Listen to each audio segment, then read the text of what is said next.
Baik, saya ucapkan selamat malam Bapak Ibu yang saya kasih dalam Tuhan. Gimana kabarnya pada malam hari ini?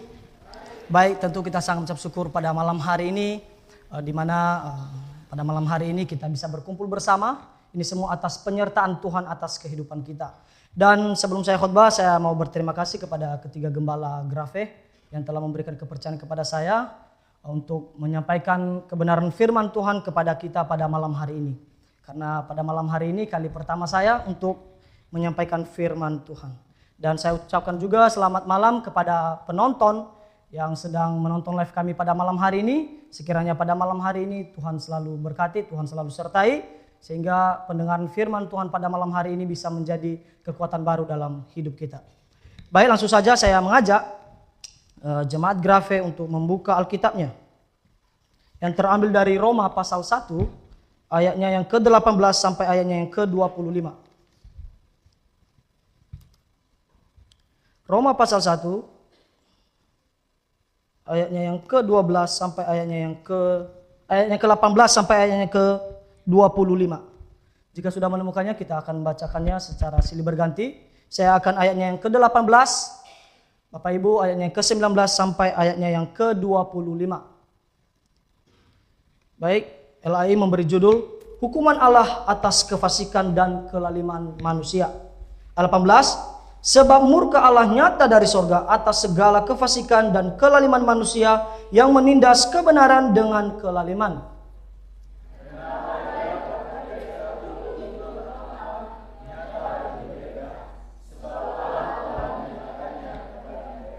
Sebab apa yang tidak nampak daripadanya, yaitu kekuatannya yang kekal dan keilahiannya, dapat nampak kepada pikiran dan karyanya sejak dunia diciptakan, sehingga mereka tidak dapat berdalih.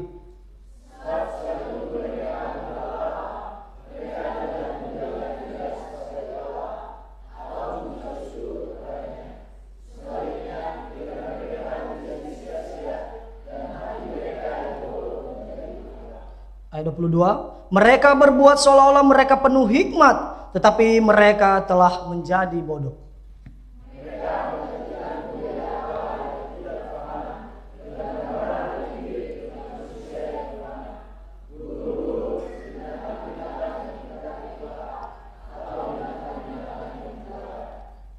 Karena itu Allah menyerahkan mereka kepada keinginan hati mereka akan kecemaran, sehingga mereka saling mencemarkan tubuh mereka.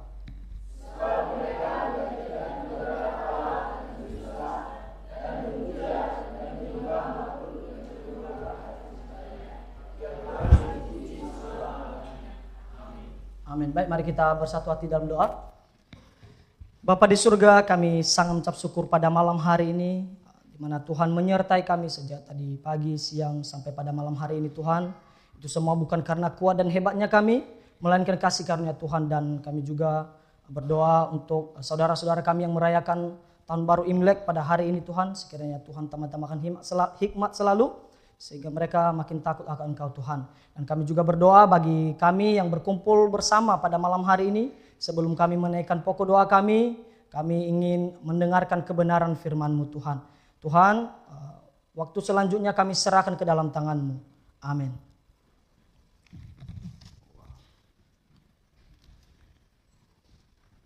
Saudara yang terkasih dalam Tuhan, di dalam Roma pasal 1 ayat ke-18 sampai ke-25, ini adalah tulisan Rasul Paulus yang mengingatkan kembali kepada jemaat-jemaat yang berada di Roma dengan mengatakan bahwa Allah adalah maha murka, bahwa murka Allah itu nyata terhadap orang-orang fasik, terhadap orang-orang yang tidak mengenal Tuhan.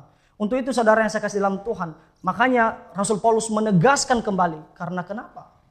Supaya orang-orang di zaman itu tahu bahwa Tuhan itu punya murka yang begitu besar bagi mereka yang tidak percaya kepadanya.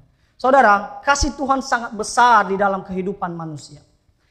Kalau kita melihat dalam Yohanes pasal 3:16, Ia mati di atas kayu salib untuk menebus dosa manusia. Ini adalah bentuk kasih Tuhan yang begitu besar kepada kita. Sehingga saat ini kita bisa menghirup udara yang segar, itu semua karena berkat dan kasih Tuhan kepada kita. Namun karena kasih Tuhan yang akhirnya kita juga jangan sampai lupa kepada sifat-sifat Allah yang lainnya. Jangan sampai kita condong bahwa Allah adalah maha kasih. Jadi saya bisa jatuh ke dalam dosa, karena kalau saya jatuh ke dalam dosa, Allah masih memberikan saya kesempatan. Jangan pernah kita condong dalam hal itu, saudara. Justru sebaliknya, karena kita tahu Allah maha kasih, otomatis hidup kita harus seturut dengan kebenaran firman Tuhan. Dan kita harus mengetahui bahwa di luar maha kasih, Allah juga maha murka. Yang dimana murkanya terjadi atas orang-orang yang tidak percaya kepadanya. Terjadi atas orang-orang fasik yang mengenal Tuhan namun tidak memuliakan Dia. Untuk itu saya akan mengangkat tema kita pada malam hari ini. Murka Allah atas orang berdosa. Ya, hari ini kita sangat bahagia sekali kita merayakan tahun baru Imlek tahun 2025. Bagi yang merayakan pasti senang, bahagia, ya, bisa berkumpul kepada keluarga. Ya, euforia, mereka senang. Tetapi jangan kita lupa bahwa di dalam kehidupan kita ketika kita jatuh ke dalam dosa, Tuhan murka kepada kita. Untuk itu saudara yang saya kasih dalam Tuhan, yang menjadi pertanyaan kepada kita, mengapa Allah bisa murka terhadap orang berdosa? Coba kita buka di ayatnya yang ke-21. Ya, Roma pasal 1 ayatnya yang ke-21. Di situ dikatakan bahwa sebab sekalipun mereka mengenal Allah, mereka tidak memuliakan Dia sebagai Allah atau mengucap syukur kepadanya. Sebaliknya pikiran mereka menjadi sia-sia dan hati mereka yang bodoh menjadi gelap. Saudara yang saya kasih dalam Tuhan, poin pertama kita, yaitu karena mereka tidak memiliki pengetahuan tentang Allah. Kalau manusia memiliki pengetahuan tentang Allah, maka manusia akan memuliakan Allah. Maka manusia akan takut akan Allah. Tetapi karena manusia tidak mengenal Allah dengan sepenuhnya, sehingga terjadilah di dalam surat Rasul Paulus yang mengingatkan kembali bahwa mereka tidak memuliakan Allah. Saudara yang saya kasih dalam Tuhan, cukup jelas sekali firman Tuhan begitu banyak mengingatkan kepada kita bahwa Allah itu ada. Jangan sekali-sekali kita mengatakan bahwa Allah tidak ada, Allah itu tidak nyata, sehingga kita tidak mau memuliakan Allah, saudara. Ya, kalau kita melihat di ayatnya ke-19 sampai ayatnya ke-20, di sini dikatakan bahwa karena apa yang dapat mereka ketahui tentang Allah nyata bagi mereka, sebab Allah telah menyatakannya kepada mereka. Sebab apa yang tidak nampak daripadanya, yaitu kekuatannya yang kekal dan keilahiannya dapat nampak kepada pikiran dari karyanya sejak dunia diciptakan, sehingga mereka tidak dapat berdalih. Saudara yang saya kasih dalam Tuhan, cukup jelas bahwa Allah itu nyata bagi kehidupan manusia. Dari awal penciptaan, ketika Allah menciptakan alam semesta, ini membuktikan bahwa Allah itu nyata. Bukan teori, di mana ada teori yang mengatakan bahwa alam semesta terjadi karena hasil ledakan. Ini teori Big Bang yang mengatakan bahwa alam semesta terjadi karena hasil ledakan. Saudara, kalau kita memakai secara akal budi, akal sehat kita, kalau kita mencari tahu bahwa segala sesuatu yang berdasarkan dari hasil ledakan tidak menghasilkan sesuatu yang baik. Segala sesuatu yang dari ledakan tidak menghasilkan segala sesuatu yang baik. Sehingga teori ini lemah. Karena kenapa? Karena mereka mengatakan bahwa alam semesta terjadi karena hasil ledakan. Ini sangat melemahkan Alkitab, sehingga mereka bisa menyerang firman Tuhan. Mereka menyerang kepribadian Allah, bahwa Allah itu tidak nyata. Buktinya bahwa alam semesta ini bukan diciptakan Allah, melainkan terjadi karena hasil ledakan.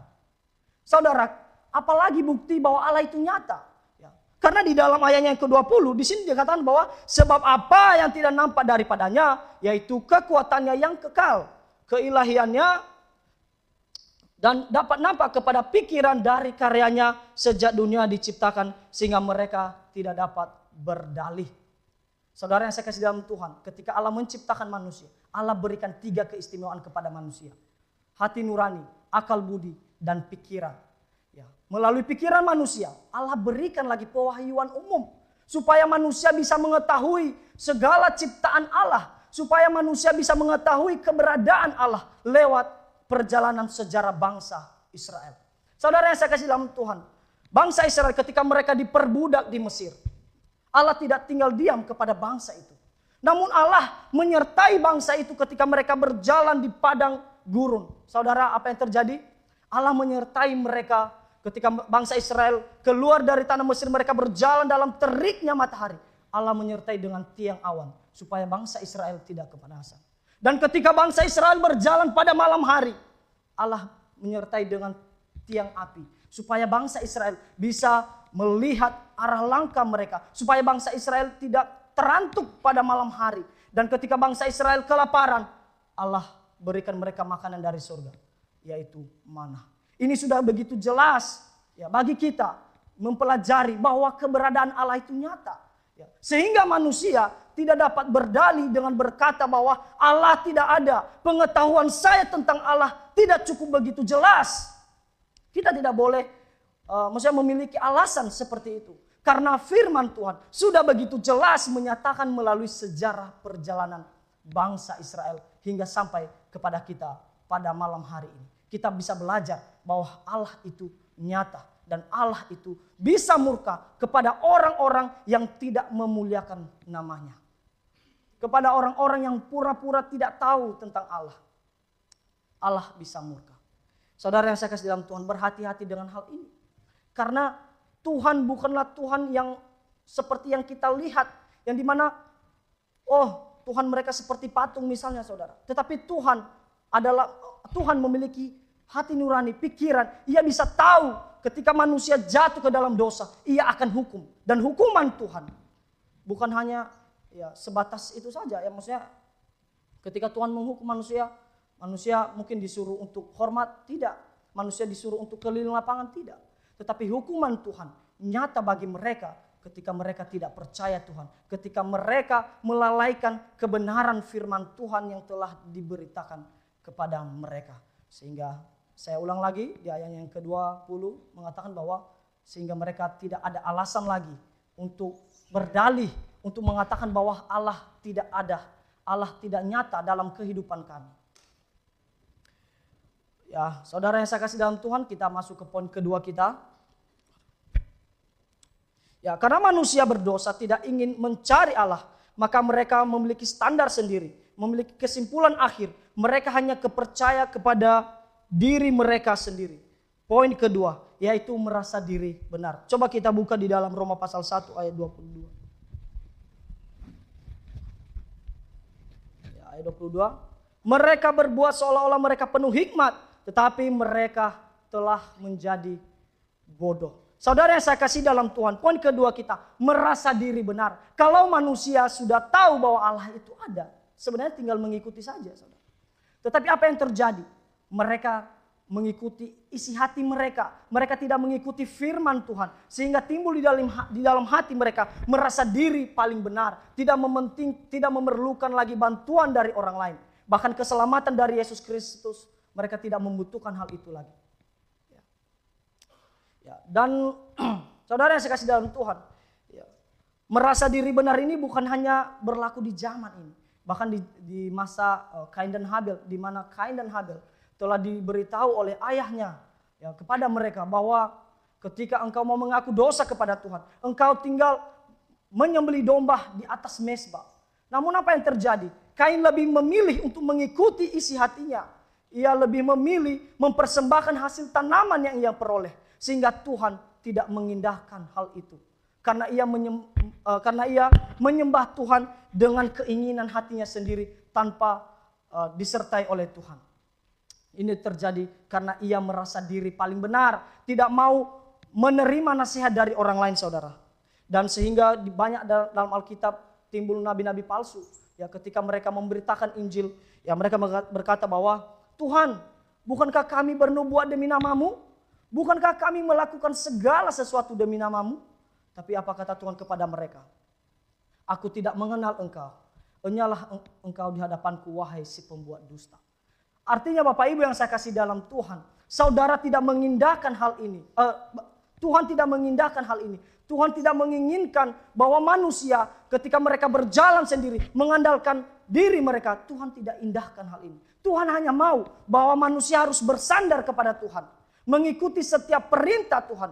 Jangan merasa diri benar, saudara. Karena kalau kita sudah merasa diri benar, maka kita tidak akan memerlukan masukan dari orang lain. Ya, saya di Grafe ini cukup lama.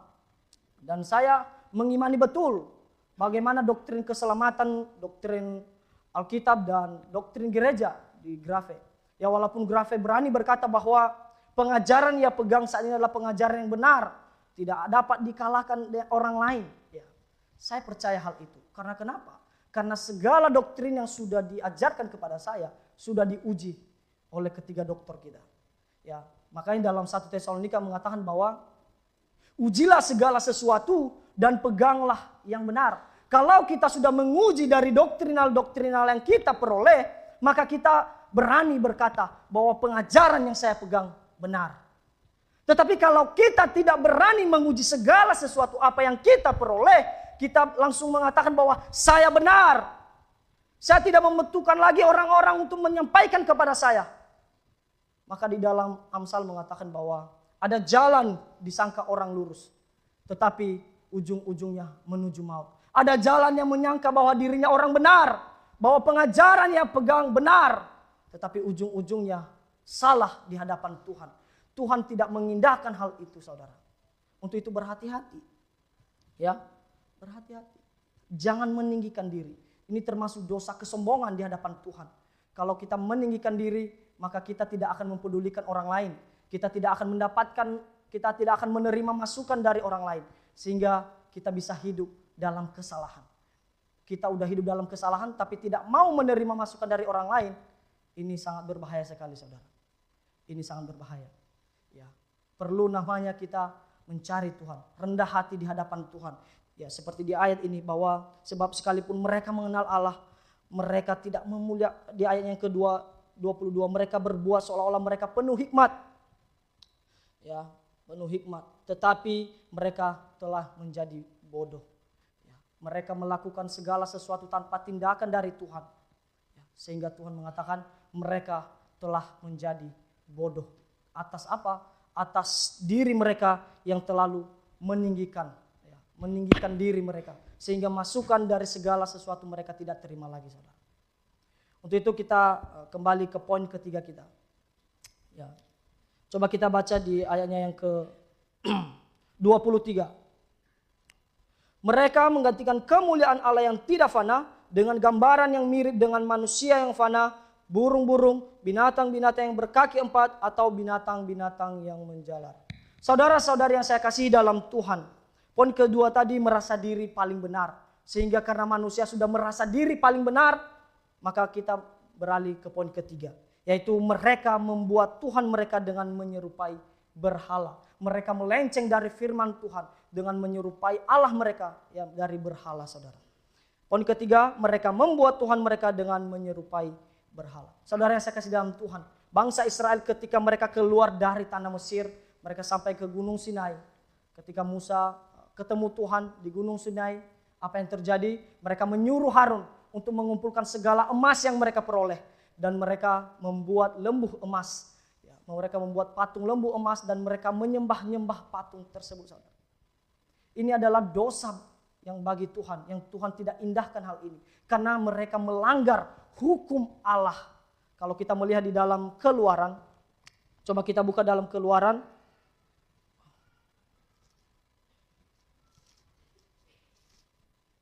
Keluaran pasal 20. Keluaran pasal 20 ayat 3 sampai ayatnya ke-5. Di situ dikatakan, ini bagian dari ke-10 firman Tuhan, hukum Tuhan. Jangan ada padamu Allah lain di hadapanku. Jangan membuat bagimu patung yang menyerupai apapun yang ada di langit, di atas, atau yang ada di bumi di bawah, atau yang di dalam air di bawah bumi. Jangan sujud menyembah kepadanya atau berdalih kepadanya. Sebab aku Tuhan Allahmu adalah Allah yang cemburu, yang membalas kesalahan bapa kepada anak-anaknya, kepada keturunan yang ketiga dan keempat dari orang-orang yang membenci aku. Jadi bangsa Israel pada waktu itu sudah menyembah berhala, ya sudah membuat lembu emas, dan sehingga ini melanggar hukum Tuhan. Dan ketika mereka melanggar hukum Tuhan, maka bangsa Israel akhirnya dihukum Tuhan, saudara. Mereka dihukum Tuhan. Karena kenapa? Karena mereka membuat berhala bagi mereka. Ada perzinahan rohani, saudara. Hati mereka untuk Tuhan, tetapi pikiran mereka kepada Allah-Allah yang lain. kepada berhala. Ada satu cerita yang saya tonton di YouTube ya. Saya ada menonton di YouTube di mana di India. Ya, di India mereka menyembah sapi, saudara. Mereka menyembah sapi. Dan sapi ini sampai mereka beri makan segala macam, mereka pelihara ya, sampai mereka jaga sapi tersebut. Dan akhirnya mereka menyembah sapi itu seperti Allah mereka. Mereka menganggap bahwa sapi itu suci, saudara. Namun seiring berjalannya waktu, sapi itu mati akhirnya. Dan ketika sebelum sapi itu mati, ia meninggalkan kotorannya, saudara. Ia meninggalkan kotorannya. Lalu orang-orang yang berada di sana mereka mengambil tai sapi itu. Ya, ketika sapi sudah mati, mereka mengambil tai sapi itu. Mereka mengambil lalu mereka menyimpannya, saudara. Dan apa yang terjadi? Yang paling miris, mereka menyembah tai sapi itu. Mereka mengatakan bahwa, oh, tai sapi kan dari sapi yang suci, maka kita harus menyembah tai sapi tersebut. Sehingga terjadilah penyembahan-penyembahan yang konyol, saudara. Mereka menyembah sapi secara akal budi, secara akal sehat. Apakah tai sapi bisa menyelamatkan kita, saudara? Bukan karena dari dosa. Ya. Kalau misalnya terjadi gempa saat ini, ya, tidak mungkin sapi bisa bergerak lalu menyelamatkan kita, saudara. Tai sapi tidak mungkin bergerak dengan sendirinya lalu menyelamatkan kita. Yang ada tai sapi tersebut akan diinjak-injak begitu. Karena itu adalah kotoran begitu yang keluar dari jamban. Yang paling heran kenapa mereka menyembah itu dan mereka menyamakan dengan Allah mereka. Dan Allah sangat benci hal ini. Karena kenapa? Karena secara prinsip ya, kalau kita melihat bahwa mereka menyamakan Allah itu dengan tai begitu. Dengan tai begitu. Ya. Ini suatu kekejian bagi Tuhan. Karena mereka menyamakan Allah itu dengan tai. Dan Tuhan tidak indahkan juga hal ini, saudara. Tuhan hukum orang-orang ini. Ya, walaupun kalau kita melihat dalam kehidupan mereka di dunia ini Tuhan tidak hukum, tetapi Tuhan pernah berjanji bahwa orang-orang yang tidak percaya akan dihukum. Kalau bukan di dunia ini, di neraka nanti akan mendapat penghukuman yang kekal. Di dalam Yesaya mengatakan bahwa di dalam neraka itu apinya tidak padam, ulat-ulatnya tidak mati, sehingga orang yang masuk ke dalam itu merasa kengerian dan gertakan gigi. Dan yang ada di dalam itu kegertakan gigi, saudara. Betapa mengerikannya neraka itu. Sehingga orang-orang yang hidup di zaman ini takut untuk masuk ke dalam neraka. Untuk itu saudara yang saya kasih dalam Tuhan. Ketika manusia sudah melenceng dari Tuhan, sudah jauh dari Tuhan, maka inilah penantian kita, yaitu neraka. Tuhan tidak menghindarkan. Sangat miris sekali kepada orang-orang saat ini yang masih menyembah patung, yang masih menyembah berhala. Sangat miris sekali. Karena mereka menyembah Allah yang tidak bergerak. Allah yang tidak bisa apa-apa sebenarnya, saudara. Ya, kalau patung tidak bisa apa-apa. Begitu. Tetapi bersyukurlah kita yang berada di tempat ini. Kita orang-orang Kristen percaya kepada Allah yang sungguh besar itu. Allah yang nyata. Ya, Allah yang nyata, yang menciptakan kita. Dan sehingga pada malam hari ini kita bisa berada di tempat ini. Karena Allah yang kita sembah adalah Allah yang nyata. Bukan Allah dari patung. Bukan Allah dari kotoran. Ya. Makanya di dalam ayat ini, di dalam Roma mengatakan bahwa, ya, di dalam Roma mengatakan bahwa, ayat 24, ayat 23, mereka mengantikan kemuliaan Allah yang tidak fana. Ya. Dengan gambaran yang mirip dengan manusia yang fana. Burung-burung, binatang-binatang yang berkaki 4 atau binatang-binatang yang menjalar. Inilah yang terjadi kepada orang-orang yang tidak percaya Allah. Mereka membangun sesembahan mereka sendiri. Karena kenapa bisa? Seperti yang pun kedua tadi. Karena sudah merasa diri benar, tidak mau menerima masukan dari orang lain. Sehingga mereka menyembah Allah yang salah. Mereka membuat Allah mereka yang terbuat dari patung maupun mereka menyembah Allah mereka seperti binatang, saudara. Dan di ayat ke-24 di situ dikatakan bahwa karena itu Allah menyerahkan kepada mereka kepada keinginan hati mereka akan kecemaran sehingga mereka saling mencemarkan tubuh mereka. Dan Allah menutup di ayat Rasul Paulus menutup di ayat yang ke-23 dan 24 dan ke-25, akhirnya Allah menyerahkan mereka kepada keinginan hati mereka. Bukan berarti Tuhan jahat atas manusia, tetapi Allah terpaksa membiarkan manusia karena manusia memiliki pilihan sendiri. Manusia memiliki kehendak bebas untuk melakukan segala sesuatu. Ada dua pilihan, apakah kita tetap percaya kepada Tuhan atau percaya kepada iblis. Dan akhirnya manusia lebih berpihak kepada iblis, kepada tindakan mereka. Maka Allah membiarkan mereka di ayatnya yang ke-24 dan ke-25. Sebab mereka menggantikan kebenaran Allah dengan dusta dan memuja dan menyembah makhluk dengan melupakan penciptanya yang harus dipuji selama-lamanya. Untuk itu saudara yang saya kasih dalam Tuhan, cukup 3 poin kepada kita pada malam hari ini. Poin pertama, bahwa karena manusia tidak memiliki pengetahuan tentang Allah. Kalau manusia memiliki pengetahuan tentang Allah, maka manusia akan memuliakan Allah. Maka manusia akan takut akan Allah dan akan taat kepada Allah. Poin kedua, yaitu karena akhirnya manusia tidak memiliki pengetahuan tentang Allah, maka poin kedua yaitu merasa diri benar, tidak mau menerima masukan dari orang lain. Ia mengatakan bahwa apa yang ia lakukan ini benar. Dan karena merasa diri paling benar, sehingga mereka masuk ke penyembahan berhala. Mereka membuat Allah mereka sendiri. Ya, mereka membuat Tuhan mereka dengan menyerupai berhala.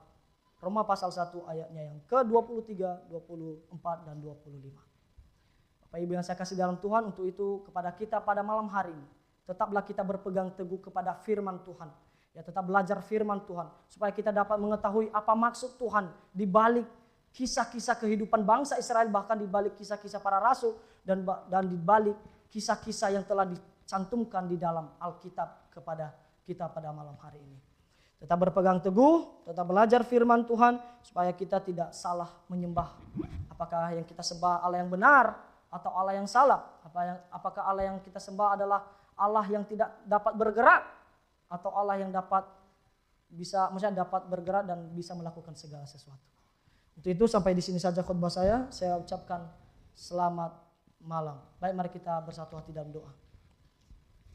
Bapa di surga, kami anak-anak-Mu kembali mengucap syukur pada malam hari ini.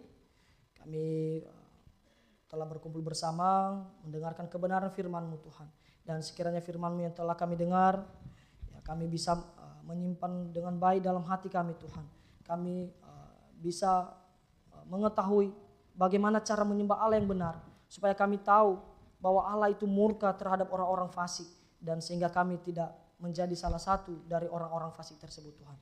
Malam hari ini kami mendengarkan segala firman-Mu Tuhan, supaya apa yang kami dengar tidak berlalu begitu saja, melainkan bisa menjadi tongkat pelita bagi kehidupan kami Tuhan. Tuhan, waktu selanjutnya kami serahkan ke dalam tangan-Mu. Amin.